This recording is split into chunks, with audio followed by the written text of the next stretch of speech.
जय जिनेन्द्र। जैन कहानियों में आज आप सुनेंगे धर्म रत्न प्रकरण में वर्णित एक कथा। विशाला नाम की एक नगरी थी।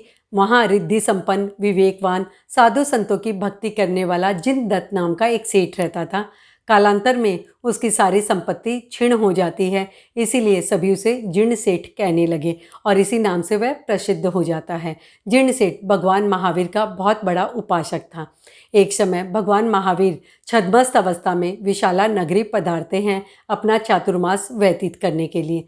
जीर्ण सेठ प्रतिदिन भगवान के दर्शनार्थ जाता और भगवान से प्रार्थना करता, निवेदन करता कि उसके घर गोचरी के लिए पधारे, लेकिन भगवान ध्यान में लीन रहते। उसे कोई उत्तर नहीं मिलता, वह लौट जाता।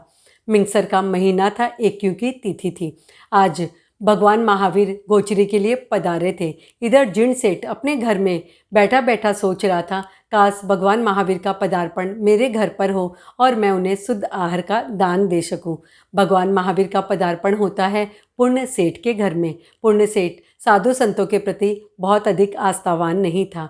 जैसे ही अपने घर के आंगन में एक भिक्षु को देखता है, अपनी दासी से कहता है, घर में जो कुछ बना है लाकर इसे दे दो। दासी जाती है, रसोई घर में उड़द के बाकुले बने होते हैं, लाकर भिक्षु को दान देती है।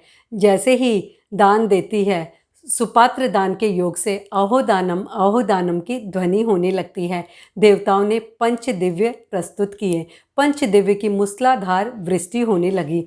देव दुंदुबी बजने लगी। जैसे ही देव दुंदुबी के शब्द जीर्ण सेठ के कानों में पड़ते हैं, वह चौंक जाता है। वह सोचने लगता है, भगवान महावीर का पदार्पण हुआ है पुण्य सेठ के घर में। मेरे भाग्य ऐसे कहाँ कि मैं भगवान को अपने हाथों से दान दे सकूं, और अपने आप को कोसने लगता है। भगवान का बिहार वहाँ से होता है। पुण्य सेठ ने सभी से कहा कि मैंने भगवान को खीर का दान दिया है, लेकिन यह बात अधिक दिन तक रहस्य न रह सकी। समय बीतने लगा। एक बार केवली विमल का पदार्पण विशाला नगरी में होता है। प्रसंगवश केवली विमल ने बताया कि तुम्हारी नगरी में सबसे बड़ा दानी है जीर्ण सेठ। इस पर लोगों ने कहा, नहीं नहीं, भगवान ने तो लेकिन पुण्य सेठ के घर में आहार ग्रहण किया था। इस पर रहस्य को खोलते हुए केवली विमल ने कहा कि यदि थोड़ी देर और जीर्ण सेठ ने देव दुंदुबी न सुनी होती तो उसे केवल ज्ञान प्राप्त हो जाता, क्योंकि वह भाव में इतना अधिक तल्लीन था कि भगवान का पदार्पण उसके घर पर हो और वह अपने हाथों से दान दे।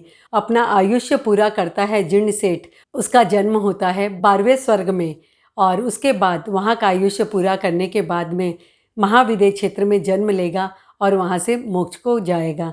ये थी कहानी जीर्ण सेठ की, जो आपने सुनी कि भाव ही भाव में उसने स्वर्ग में अपनी जगह आरक्षित की और उसके बाद मुक्ति को भी प्राप्त करेगा। तो हम शुद्ध रखें अपने भावों को। जय जिनेन्द्र। जैन धर्म की रोचक जानकारियों के लिए देखते रहिए जैन कहानियाँ। जिन आज्ञा विरुद्ध कुछ भी कहा तो मिच्छामि।